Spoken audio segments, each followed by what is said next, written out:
Hi, Gene Monterastelli here, the editor of tappingqna.com. The video that you are about to watch is a conversation that was a part of this year's 24 Hours of Tapping. The 24 Hours of Tapping is a fundraiser for the amazing work that is done by the Peaceful Heart Network. The Peaceful Heart Network has brought tapping to migrants, refugees, prisoners, and the underprivileged in over 30 countries all over the world. As you watch this video, if you learned something, if you were touched by it, if you were inspired by it, the easiest way to say thank you is to support the work of the Peaceful Heart Network. To do that, all you need to do is go to 24hoursoftapping.com/support. And as you look in the description and the first comment down below, you will see a direct link to that. I hope you enjoy this conversation. This is a conversation with my friend Placide. We actually pre-recorded this conversation as well, just to make sure we weren't going to have any internet issues, but I can see his shiny, happy face on there. So Placide is an accomplished communicator for the Peaceful Heart Network in East Africa. With a passion for creating a peaceful society, he pioneered the trainer of trainers on stress and trauma relief at the network. As a trainer himself, Placide imparts communication and stress management skills to individuals and organizations, enabling them to cope with the challenges of stress and trauma. His contributions have been instrumental in promoting wellness, mental wellness, particularly in prison communities, refugee communities, survivors of genocide, healthcare givers, social service providers. Please welcome to the digital stage, my friend Placide. Hello, friend. How are you? Oh, I'm fine. Thank you. Happy to be here. One of the things that I will never forget is when we walked into the prison with you when we were in Rwanda, the place that you go regularly, the place that you work with the inmates there. For an American, for someone who grows up in the Western world, it felt like I was traveling with one of the Beatles. The inmates were like, they were happy that there were some people from out of town who wanted to see what was going on. They were thrilled. They were touched. They were excited because you had come back to see them, and getting a chance to wander around East Africa with you for a couple of weeks. Like, I just am so impressed by your heart. I can't wait to hear your stories. I'm just so glad that we get to share you and your work with our community here. The place that I would like to start is, I would actually like to start with your story.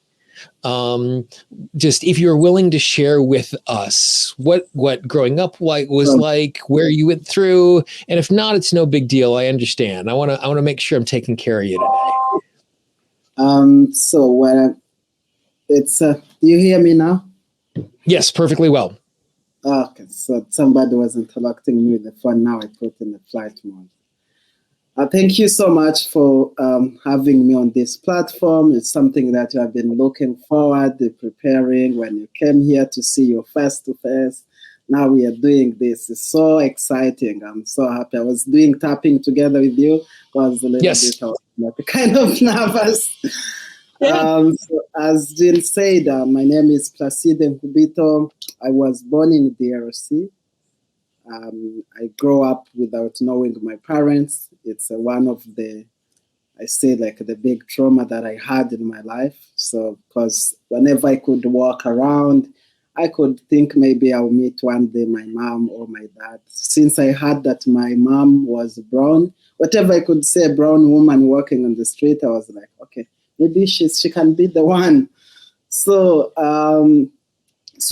my parents went to Congo as a refugee because of the war and also the discrimination that has been taking place in this country where I live in, Rwanda. Some years later, the genocide happened. The perpetrators of the genocide, they became a refugee in Congo, where I was living with my grandmother who raised me when my parents passed away. So they started also killing the people there. And we moved from Congo to Rwanda in the part of east close to Republic Democratic of Congo. In 1998, also we experienced, how we can say, the attack from Congo, from those people who became refugees who participated in the genocide. they started killing people in my community. So, which is, I grow up in insecurity of war, hearing the gunshots, seeing people, the dead body on the street, and also, everyday people losing. Like the bad news has been, like a part of my childhood, and also the war. So then, when I was thinking today, this morning, I just came, trauma to me was like, I was walking by foot, and then the thorn hit me and it hid in my body and it kept there for a long time. And then the time came, the trauma started exposing in myself. But I didn't know what was really is, because I was always a child who is always smiling and moving out, trying to survive, looking the opportunities, looking what I can do, like to change my life. The studying was not easy since I made the decision to come to be in the city to be a houseboy, that I can pursue my education since I loved to study. I still love to study so much. I was thinking my education is one of the things that will change my life, which is did, together with, being open-minded and not scared. I can ask any questions. So I will come to that point.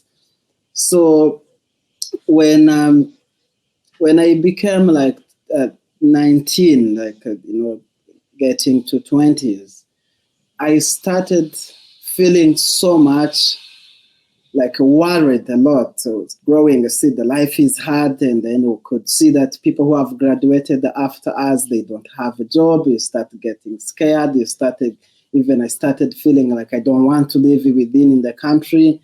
So I graduated from the high school, which is, we call the secondary school.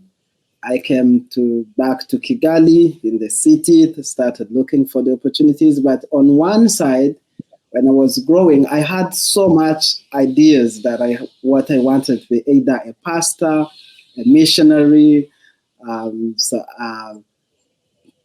Sometime I wanted to work with the National Bank, that I can be an economist analysis. And then I went to study economics and the statistics at the Kigali Independent University. So when I reached there, I thought, this is not really what I want to use for my life. I dropped out. So my grandmother, she's a traditional healer. She used to treat people using the herbals, which means I'm from the family of healers. I grew up seeing that, doing that, bringing so many people, not only people, even the cows, people who could not be able to deliver from the hospital, since we didn't have hospital in Masisi. It's a very deep village. Nothing is there. There is no electricity, nothing that the people could get the access to the health care. So she did it. So now when I was in the department of sharing the gospel, the part that I liked was to pray for the people who are sick. If anybody is in the church and is very sick, and just bring them, let's pray for them. And then I started experiencing that, and then I dropped out, since also was like, okay, what I really, really want to do, because I wasn't getting like enough support that I really needed. Even the pastors I've been working with, sometimes they were betraying me, scared that I'm taking position from them, because people really loved me. But they would say, hey, this guy, he's taking our church from us. So I didn't continue from there. So in 2016, I was in my last period to be in Rwanda. Then I was moving around in Kigali. So, and then thinking what I should do. Should I move to Kenya? Because I know Kenya is a better place and it has so much economic depth than our country. Maybe I can go and get the job, or I find something else to do from there. So I planned to take the bus on 23rd December before the Christmas. In November, I went to one of the training. One of my friends, he has a school. It's called the Kingdom Gate. I think you've been there. So I went there. He was giving the training on the symptoms of stress and trauma. So he gave some, because he was training some people, making the awareness. And then he said, out of 30, I had 28. I said, now I'm dead, which is So back to that, being honest was the first time when I heard about that. Like there is a stress and the trauma symptoms. I was like, okay. So he prayed for us since he's also doing it in under faith organization. So I came back home. So from that, I started thinking, what should I do? Maybe these things to reduce them. So I planned with a girl that was my friend. I wanted to take my responsibility because I was a Sunday school teacher in the church. So I said, okay, I'm planning to leave this time, so you can take care of the children, since I have a plan to go somewhere. So from that meeting, I saw the lady from Sweden. She was sitting somewhere. My intuition told me, go and speak to that person. And then the thing was, what I was going to say, I didn't even know. But my intuition pushed me so much. And then I look at her and, yeah, you look like somebody I can ask questions. That was my approach. So then she said, okay. She was like, okay. Then I said, I think I'm traumatized. I'm looking for the counselor. So the conversation started from there. So then she was like, oh, how do you know this is what has been doing here for 10 years? It's a Gunira that I'm talking about, who created the Peaceful Heart Network and who developed the TTT, trauma tapping technique. So my connection and the source, the journey of healing started from that day. She gave me her contact and then she left. The following week, I went to meet her to her cabinet where she was working. And then she started doing the tapping on me. Then I fell asleep into her hands like 2 hours. So then after waking up, she gave me the transport. I went back home. And then there was a competition of the bicycle. It was going on in the country. When I was watching, I found myself crying. One of the guy he won. And I picked my phone call and I called her. I think I'm becoming a normal person. A normal person. Okay, I'll buy that. Continue. And then it's because I never knew myself like crying as a human being, because my senses, if I say they were dead, Sometimes I could go to the funeral if there is a friend who passed away. I know I'm very deep inside. I couldn't express my emotions. I just start putting my mouth here on the eyes just so I can pretend that I'm crying. So from that time, I started feeling if I'm happy, I could feel it. If I'm sad, I could feel it. So when after learning the tapping, and I found it how it is so easy, very easy and very effective, like to deal with those wounds that I've been carrying for long, like getting out the thorn that I talked about when I started. I said, no, I'm not going anywhere. I should also teach this to so many people that I know in Rwanda we have a big number of people who have been experiencing the genocide. And this is a very beautiful tool that I can share using my network at the community. I know so many people. I've been working with so many pastors. I know so many schools. And then from there, that's where I started practicing this together with the communities, with the different people. We go even to the prison. And the thing that is the most amazing thing, traveling anywhere with you, is that you immediately make friends with everyone that we are around. Like just the way that you travel, just your sunshine and your light and your warmness, like it is not a shock to me that earlier in your life a pastor was scared that you were going to steal his flock. It is not a shock to me that when you walk into a jail that you do lots and lots of work, that they're happy to see you, because that genuine presence that is there. So years later, where you are now, what is, and in a moment we're going to transition to and talk about specifically the work in the prisons and what we've seen in that particular case. But in a bigger picture, just so that folks who are joining us can get to know you, what is your role and your responsibility for the Peaceful Heart Network these days? So my role and my responsibility in the Peaceful Heart Network, I coordinate the activities that we have in East Africa, Kenya, Uganda, Tanzania, South Sudan, here in Rwanda, and also in DRC. And also I deliver the training. I have to go to see people in their communities, how they are doing, encouraging them.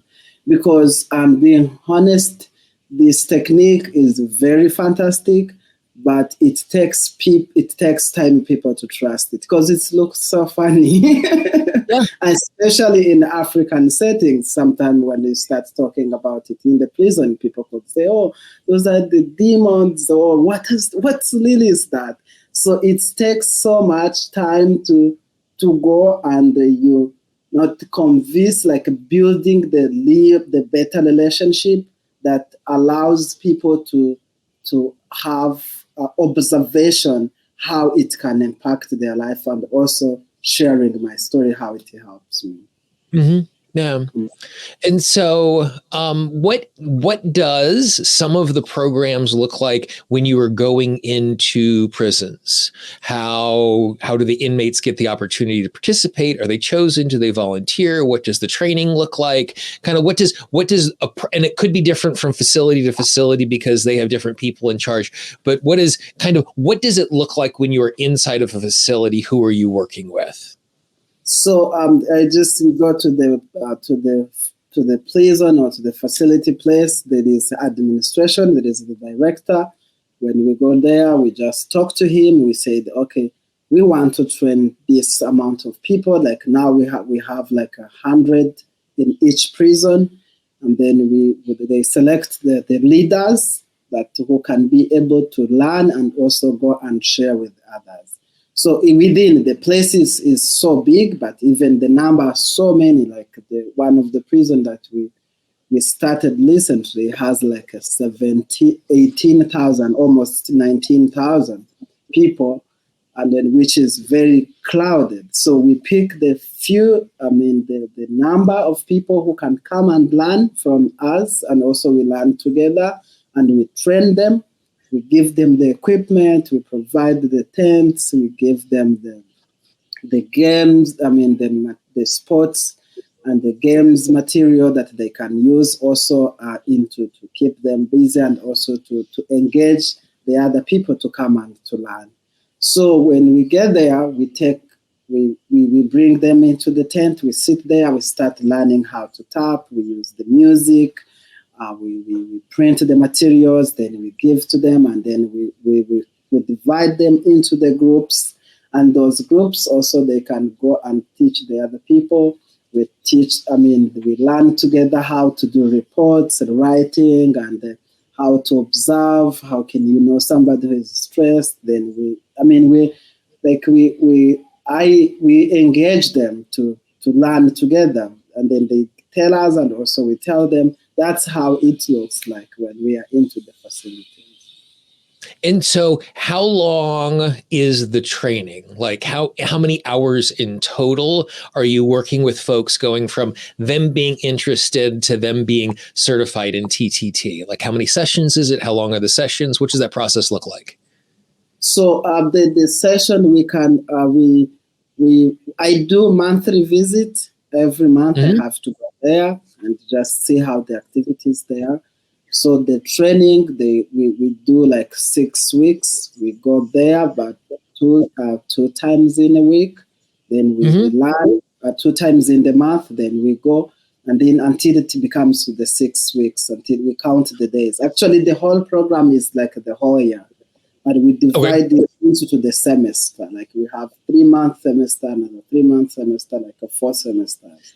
And then we get to the point where we ask them questions, and then they got certificates. And so the visit is the one visit that I do is just to go to find what the challenges they are dealing with. Is any better cases that they really want me to address, or we can address it together, or I bring it to the table with the group. And then, so talk to me about the tents. What are the tents? What are the tents used for? Why do they have them? It's just for someone who comes from a very different culture. Like, I now understand after being there, but I'd love to hear you talk about why providing tents is such a useful thing, and what do the inmates then use them for? So, as you said, the prison in Rwanda are very overcrowded, and also the facilities, if I say the house, and since they have been asking us if we can help them to build some rooms, but we don't have that the capacity to do that, and so it's not even one of our mission as a Peaceful Heart. But we provide the tent that they can have it inside in the compound, in case if there is someone who wants one of those people that we trained, one of our tappers in the prison, they can bring them. They do group discussion there. They do group, what we can call group tapping clubs. They can have their meeting there. They can do their report there. They can do tapping from there. Or maybe when it is the rain season, it can be the shelter. Also, if it's somebody wants to talk to one of they call them the counselor, then they can use that facility to do those kind of activities. And so when you say counselors, you're talking about other inmates, correct? Like they're taking care of each other in this particular way? So they are, of course, like during this, the Rwanda is always commemorating the people who passed away during the genocide. So since they used it so much, they put the mattress, if somebody had a crisis that connected to the PTSD or what they went through during the genocide, they use it. The inmates, they have been taking a read to help people who get traumatized during the commemoration, because during the activity of the commemoration, there is say-song sards, there is the testimonies, how people can share how they survived. So to the people who contributed, who are the perpetrators, they also get triggered, and then they go into the crisis. So they use those tents to help people to keep calm, and also after they come back, they can start practicing the tapping. And what does the staff, the correctional officers, the warden, what do they think about you and your presence? Obviously, they have to be on board on some ways, or you couldn't get in. But how does the institution itself think about you and engage with you in all of this? So I think what they think, and also they have expressed to us, when they can't deny the results that they have been showed by the inmates, by what they present into their reports.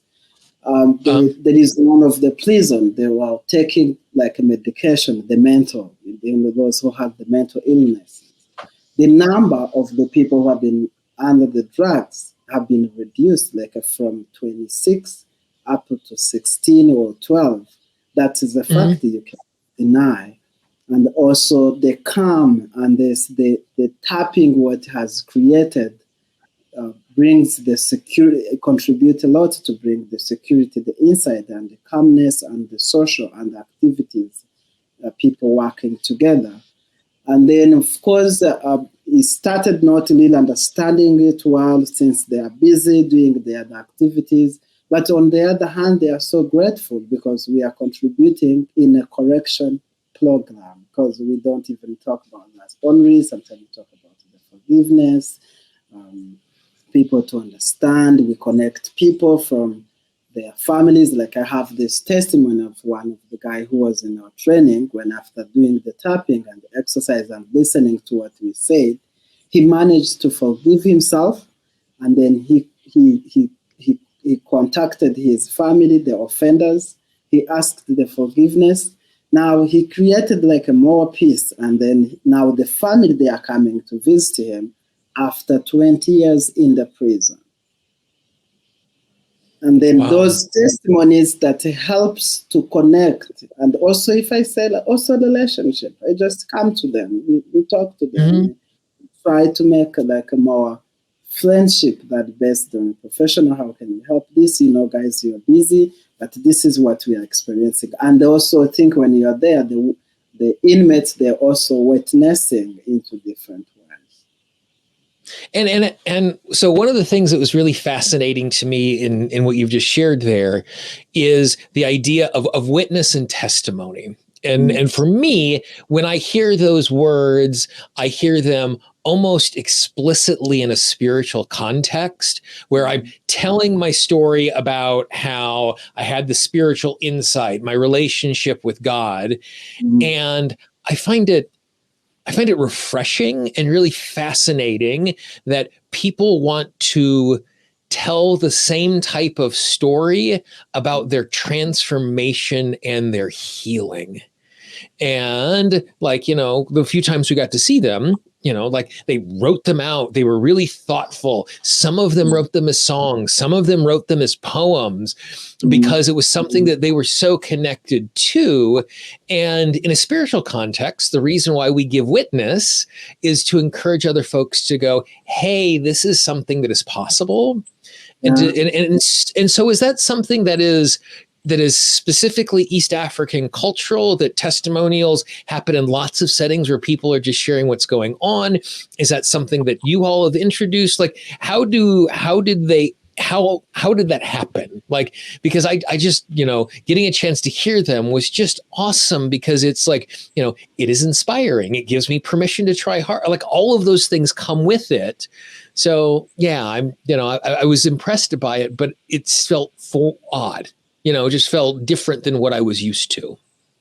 So I think it has both sides. If I say, like, most of Rwandese are like 90% of the population are from the Christian context. If I say they are believers, and also we are not known so much in sharing, especially after the genocide, with the trust has gone really down, especially in the prison. It's something that is incredible. But since people started, we never asked people to share, but when they started tapping, they say, okay, I want somebody to talk to. Yeah. Now then and since I cannot even listen to thousands, or those guys, they cannot even listen to those thousands, so then we learn the strategic of asking them, please write it down. I can read it, right. I can translate it, then I can. Well, I can remember when we were with Pastor John at Bitty Bitty, and they were going to be giving testimonials, and you're like, and this person's going to give a testimonial that is only 3 minutes long. Yeah. Because you knew that once they got going that they were going to want to tell their story and tell it in depth and that sort of stuff. And so I think that's really fascinating that it wasn't something that was prompted. It wasn't something that was asked for, but because that transformation was so profound, they needed to share it with someone else to validate it and experience and share it. And that's awesome. I can understand how it can be overwhelming to you, being the person who is on the receiving end of all of these conversations as they're navigating their way through that. But just being present to that, I could see that just, So go ahead. We have this saying in my language that what feels in your heart, it exposes itself on the mouth or on the lips. In Rwanda, I say akuzuye umutima gasesekara ku munwa, means if something is full in your heart, the way to express it, it started overflowing on your mouth. Yeah, sometimes this testimony, they cannot hide it. They just want to share. They want to share with the people. Imagine if somebody has been in the prison struggling with nightmares or sleeping for a long time or constipation, and they say, this shit really works. I was like this now, and people started looking, those who are violent, fighting, creating unsafe environment in the prison, and then they bring them in the front of them. Okay? no, I have changed. I'm no longer bad woman in the block where I live with the other people. So it started like that way, and then we started. Okay, yeah. So in doing the work in the prisons, one of the things that I find as a teacher and a practitioner, I'm in a circumstance where I am learning from those experiences as much as I am giving. What are some things that you have learned since spending time teaching and serving and helping them learn this amazing tool inside of the prisons?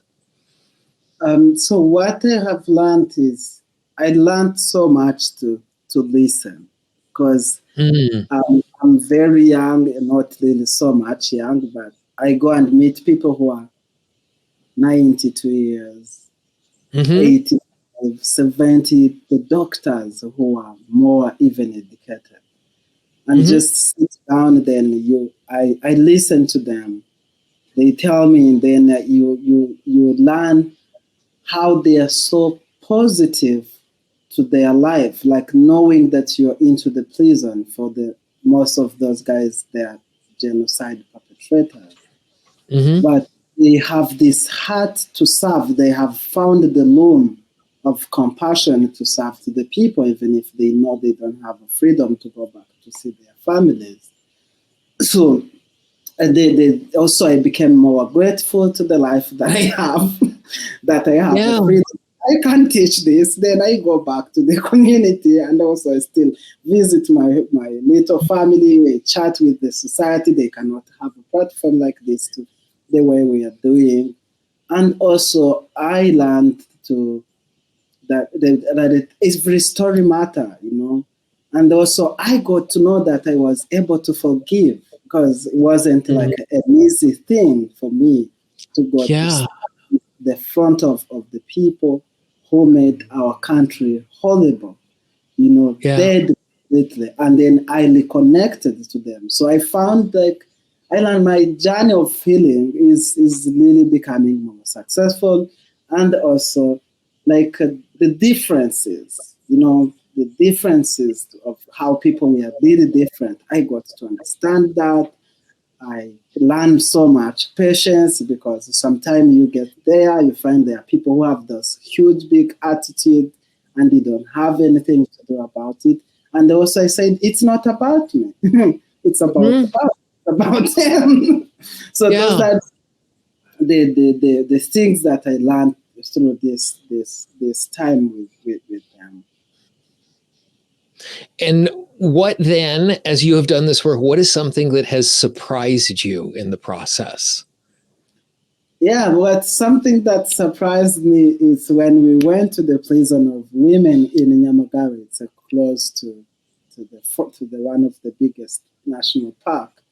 So when we went there, I asked one of the lady that we trained to go to train the others, and they asked, what was the response when you went to meet with the people, 1,000 of them, when they started showing the tappings? And they said, no. They said, no, we don't want to learn that. Some of them, they say that we don't want to learn that because it's a satanic, people can have a different interpretation. Yeah. Yeah. Since and that here in the United States, there is concern that it is evil and it's unlocking energies and spirits, and so we experience that here as well. Like that, it's also, I was shocked that in 21st century we still have people who can.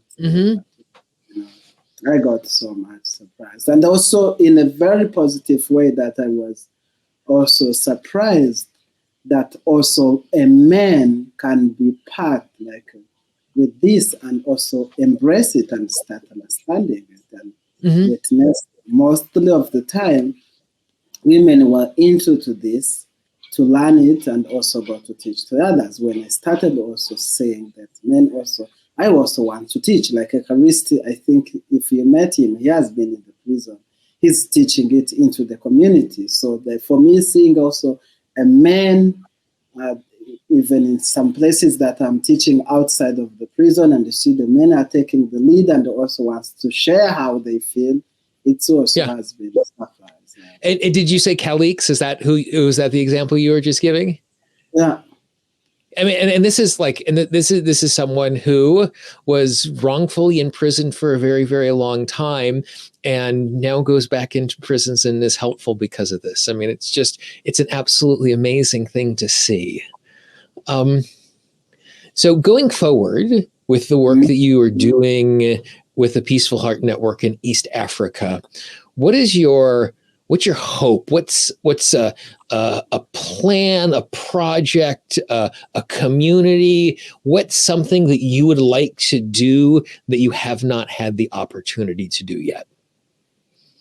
So one of the hope that I have together with the Peaceful Heart is just to share. I mean, we started something that is going on to train the healthcare workers in Rwanda. Rwanda, a country after the genocide, almost 30 years, 3 decades, we are having a lot of cases of trauma that the numbers has been increased. Is to see this tool being that can reach as much as possible. I was so happy that this year we participated with thousands of people during the commemoration through the people that we formed, and then they were helping people after the crisis, even before some time. So I want to see many people as possible using this technique to help their families, their communities, and then to reach the east, south, north, and then everywhere, that we make sure at least we have volunteers and representatives who can help in need. So one of the things I would love is to do one of the, maybe a radio program or TV that we can let so many people can know about this. So we teach to the other parts of the African countries, but starting from like here and also reaching more prisons. Since we have been to 4, now we have like a 13, so we still have a long journey to go. And you mentioned it in there, and I would love for you to talk about this a little bit more, particularly for people who are not familiar with the Rwandan history. Talk to me about the 100 days commemoration that happens every single year. Like, give a little historical context to it, because unfortunately, I live in a country that is possibly willfully ignorant about what is going on in East Africa. And because this is a community who understands trauma and re-traumatization. So I'd love to and I know you and I have talked about this before, and this is why I'm asking about it. So what is the 100 days? What happens every single year? And how do you guys respond to that? So the 100 days of commemoration, it started on 7th April and it ends on the 4th of July. So the 7th April, the RPF is the party that has been there before the genocide. I mean, it is still even here now, but they were preparing to come to rescue the country, because there was so much killing even before the 7th of April, because the ToTs, they were persecuted and under pressure by the government that was there, was led by the Habyarimana. And then after, on the 7th, the Habyarimana was coming from Tanzania where there was a conference, the peace agreement. So when the president came, since he didn't want the genocide to happen, they shot him from the air. And then that night, that morning, they shot him in the evenings on the 6th. And then on the morning, they said, "Oh, don't you see the rebels? The rebels, they have killed our president." And they call it, that's when the genocide started officially. They started killing people, and they killed more than 1 million, which takes 100 days. So, and then the RPF, we had the army called APR, Armée Patriotique Rwandaise. won the battle on the 4th of July. That was the end of the genocide. Mm-hmm. So in 100 days, what people do, they commemorate their families. The government does conduct different activities into different districts. In the commemoration is where we are still looking for the dead body, the people who don't yet got their families. And during those 100 days, people still do different activities. You go commemorate from your village. This first week, which is like 7 days, the old lady station, they pray the same song of mourning, and people come to the radio and give the testimonies. So people can gather from their communities. We listen to the survivors of the genocide, how they survived. And also this time we engage even people who helped some to survive. So during those 100 days, those are some activities that have been taking place. The government comes in and teach, and people share their experience, how they survive, and also who they are today. So mostly that's what the main activities that people do in this 100 days. And then, I mean, and I think the thing that's significant that you all are supporting is, every year, 100 days commemorate this absolutely horrific thing, which means that you have an entire country that has an opportunity to be re-traumatized over and over again. And so what does the volunteer work look like for you when you are doing that? So, I mean, to a peaceful heart, what does, it's just donate some funds and train some people who really wants and who can also notice that there's tapping that really can help them. We get the T-shirts that can be able to be identified. We give them the transport, and then we distribute them into different commemoration places. So when they are there, they just they have to be present. They have to see around if somebody is into the crisis, because when somebody is sharing the testimony, people get traumatized. And then working together with the Red Cross or the other people around, we pick them from the crowd, and we prepare the room. We give them some water, also some mattresses where people can go and just have a rest. And then after they do the tapping, and the good thing, we select people from the community that after they have a visit. So, okay, that person who were traumatized during the commemoration, how can we work together to heal and to deal with the trauma after? So, and then after even the commemoration session or period, there's volunteers can go to visit people into their homes or into their communities. Wow, awesome. Well, Placide, thank you for sharing your story, but way more important, here it comes.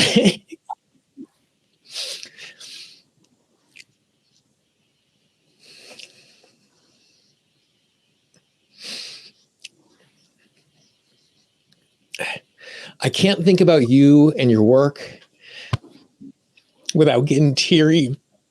And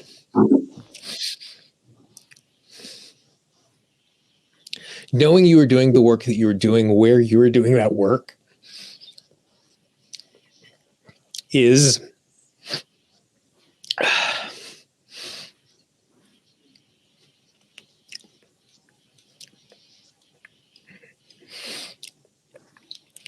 this is the reason why my sister and myself and my team stayed up all night, is because the work that you are doing is, it's so amazing. And this is the reason why we created #TearTally, because just seeing that work firsthand every single day touched me multiple times a day. And we've all heard your story. And I don't know how I would get up in the morning living the life that you've lived, much less getting up, smiling, being the ray of sunshine that you are in the world. And personally, my life is so much richer because I met you and I've seen you do that work.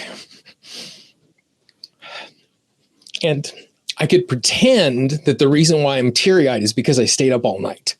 That's not it. If I got a good night's sleep, I'd be doing this right now as well.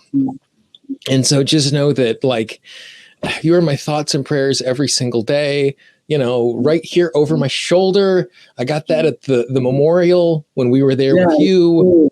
I think about, you know, we think about you and your people every single day. And the fact that you have given your life to support those there just means the world. And yeah, I can't wait to see you again. We're going to see you in September. I can't wait to give you a big hug. I can't wait for you to continue to share your work with us and our community. So thanks for finding a good internet connection. Thanks for giving up some of your Saturday to have a conversation with us. But more importantly, just thanks for being who you are in this world. The world is better. I want to end this. For me, this is all happened because Gunilla, she took the lead, working patience tirelessly, alone, struggling with different culture. Yeah. Using her resources and going into different places. On my side, that the time that she spent, I think she was looking for me to be a seed that will grow and expand. Yeah. I thank her so much, and she should know that I love her so much. And yep. She does. She's the mother of these huge things that is taking place. Respect. And the thing that they do so well is they don't come in and fix. They come in and find leaders like you and empower you to do that sort of work. And that's why it's a great organization. So it is so good to see you, brother. Thank you for spending some time with us. And I will talk to you real soon. Yeah. If you found this interview inspiring, I would encourage you to support the Peaceful Heart Network by going to 24hoursoftapping.com/support or clicking the link in the description. And you will see on the screen right now a playlist to all of the interviews from this year's and last year's 24 Hours of Tapping. I hope you enjoyed those as well.